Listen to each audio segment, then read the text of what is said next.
Para liquidar a las naciones, lo primero que se hace es quitarles la memoria. Se destruyen sus libros, su cultura, su historia. Y luego vienen y les escriben otros libros, les dan otra cultura y les inventan otra historia. Entonces, la nación comienza otra vez a olvidar lo que es y lo que ha sido.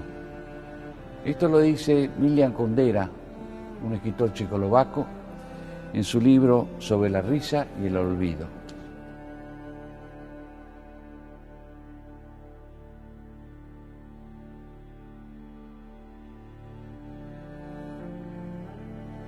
Soy Juan Bautista, ustedes me conocen como el Tata Joffre.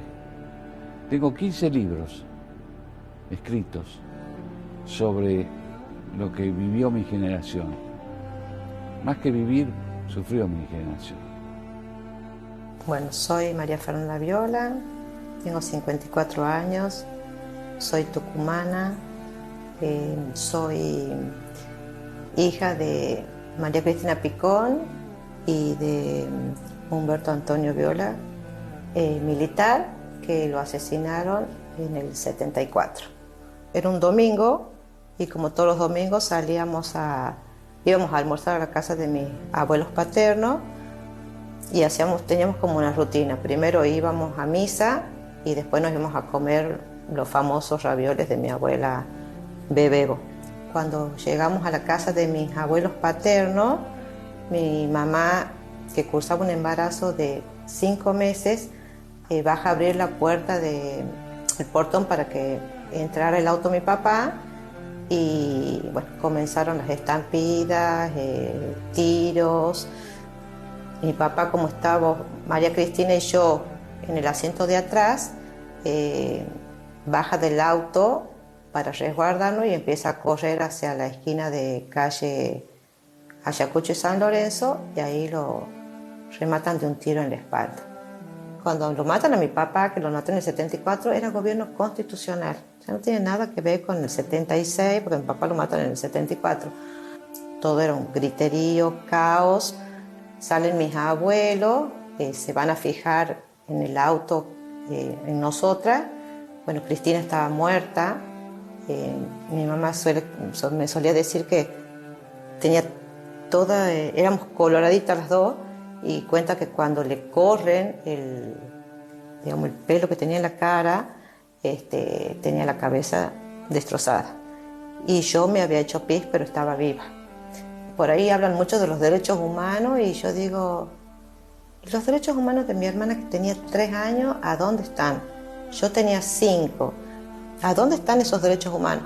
Porque por ahí yo digo, bueno, mi papá era militar y bueno, tenía la vida jugada, pero ¿nosotros qué? Eso sí pienso y por ahí me da bronca.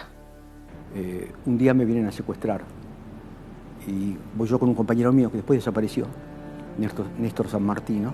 Vamos caminando, paran 2 coches y era un Valiant blanco creo que era, y bajan y me agarran y me ataron a una rueda que a mí me da la sensación, porque estaba vendado, que era una rueda de un carro. Bueno, me surtieron y me dijeron que me iban a matar. Era la gente de López Rega. ¿Vos sos Luis Labraña? Digo, no, para un momento, yo no soy Luis Labraña. Luis Labraña que salió corriendo. Que sí, que no, dudaron. Me llevan, me dejan en el medio del basural, me sacan unos cirujas de ahí. Ahí estaba sellado mi destino en la Argentina. Tenía que salir del país, no tenía documentos, no tenía plata, hubo gente que juntó plata para que yo me fuera, y de ahí partí a Europa. El país no resistía más. Muertos por todos lados, bombas cada 3 horas, secuestrados, asesinados. ¿Qué hombre puede ser revolucionario o humanista o humano poniendo una bomba vietnamita en el centro de la ciudad? ¿Qué es lo que sucedió? ¿Por qué nos construimos en monstruos? Después aparecieron los militares y también se construyeron en monstruos. Pero es que la guerra genera monstruos. No es que los militares fueran malos o nosotros fuéramos malos. Nos convertimos en monstruos. Y pasó lo que pasó. No fueron 2 demonios. Fueron 2 ángeles caídos. porque de ambos lados, peleamos por la libertad y peleamos por la patria. Yo creo que la historia acá en la Argentina se ha contado, o se ha mostrado una sola cara de la moneda, o se cortó la historia con un ojo tapado, que para mí, al contar una sola parte de la historia, no es historia, porque la historia tenés que cortar completa. Yo que lo veo de un lado, yo digo, ha sido una guerra donde ha caído gente inocente de ambos lados, que si hay un listado de víctimas, que también haya un listado de víctimas del terrorismo. Yo considero que en mi caso, que soy víctima del terrorismo, no hay ni verdad, ni memoria y mucho menos justicia. No se contó de manera completa la historia por varias razones. Lastimosamente se hizo por plata. El secretario de Derechos Humanos era Eduardo Luis Duhalde, que junto con su socio en el estudio Rodolfo Ortega Peña eran los abogados del ERP. Y se hizo por plata, porque hubo un reconocimiento a quienes habían destrozado la Argentina o a quienes iban a destrozar la Argentina y se quedaron con mucho dinero. Cifras enormes de aquel entonces y de hoy. Estamos hablando de $200.000 para cada uno. No era gratis esto que se hacía. Los organismos de derechos humanos de la nación cobraban el diezmo por la plata que se daba. La otra razón es que cómo iban a condenar al terrorismo si el terrorismo estaba en el gobierno de Kirchner.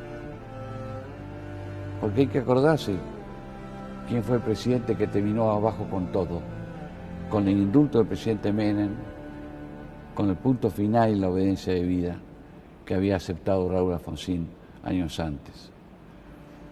Estaban en el poder.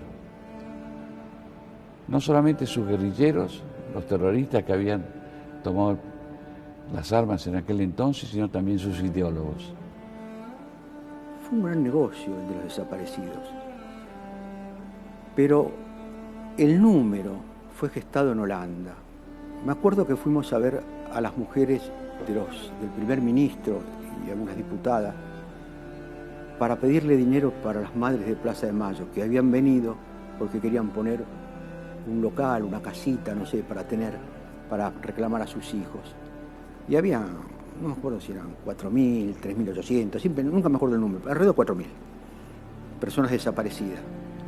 Entonces presentan y ellos le dicen, pero ustedes no pueden hablar de genocidio. Genocidio es lo que sufrió el pueblo judío con 6 millones de muertos. Y el número es bajo para lo que están diciendo ustedes. ¿Por qué no tratan de venir un poco más adelante buscando más? Porque debe haber más. O sea, ayudando, ¿no? Yo no sé si pasó una semana, un mes, no me acuerdo cuánto, de discusiones, patatín, patatán. Se determinó un número. Dijeron barbaridades en los números. Y alguien dijo 30.000. Y dijo 30.000 como diciendo, bueno, córtela, pongan 30.000. Fui yo. Y esos 30.000 sirvió para buscar la verdad. ¿Ayudó la realidad? No. Fortaleció el odio. Y aparte comenzó a oscurecer la verdadera historia. No, señores, 30.000 fue falso, lo puse yo el número 30.000. Y nadie me lo puede discutir, ni nadie me lo vino a discutir. ¿Fue un error? No, en esa época no fue un error. ¿Se proyectó como error? Sí, claro, un gran error, porque fue una bandera, hoy en día una bandera, digamos, una bandera de la mentira, de la mezquindad. Y comenzaron a cortarme el rostro. Es decir, vos no podés decir que los 30.000 no son ciertos, porque son ciertos. ¿Cómo? ¿Vos me decís que son ciertos? Si vos estabas cuando yo dije eso. No, pero son ciertos. Digamos, ahí no me acusaban de facho, como me acusan ahora, sino que me acusaban de buchón. Hoy en día se sabe la verdad. Estoy orgulloso de decir la verdad. Mientras han estado los Kirchner, se habían prohibido hasta los actos que hacían en homenaje a mi papá en el cementerio. O tengo una esperanza que se haga, no me importa, este año van a ser 50 años que lo han matado a mi papá. No sé si se haga justicia, pero... o que se haga justicia. O sea, la justicia que yo pido es reconocimiento moral.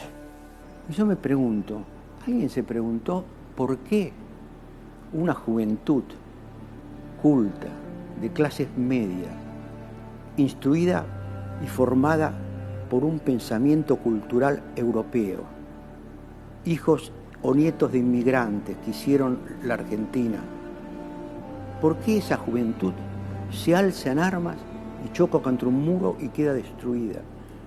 ¿Qué lleva a esa juventud a la guerra, a la muerte, al sacrificio? ¿Qué ideales? Entonces hay dos cosas, la influencia soviética por un lado y la influencia de Perón y Castro por el otro lado. Y yo creo que eso nos llevó a ese suicidio colectivo que fuimos nosotros y al desastre que hicimos, porque fue un desastre lo que hicimos. ¿Ha sufrido mi familia? Han sufrido muchas familias, pero creo que el dolor que tenía mi mamá por la pérdida de mi hermana no lo recupero más. Ella siempre decía, cuando vos perdés un hijo, así vengan 20 detrás de ese hijo, ese lugar de ese hijo queda vacío para toda la vida. Y yo creo que sí, que con la verdad completa se van a sanar muchas heridas. Tenemos que tratar de reconstruir a la Argentina. Yo creo que la Argentina tiene que poner un manto final, tiene que enterrar el féretro de esos años, pero para eso hay cosas que son necesarias, es decir, equiparar. Tendrían que, aunque yo no esté de acuerdo, porque no lo hice yo, tendrían que indemnizar a las víctimas, digamos, de la palabra, que es una palabra que me molesta, pero de la subversión. Se pueden sanar y curar las heridas del pasado. Entonces la mejor manera que podríamos encontrarnos todos argentinos el 25 de mayo es que nos demos la mano y miremos todos juntos para adelante, con diferencias, pero miremos para adelante.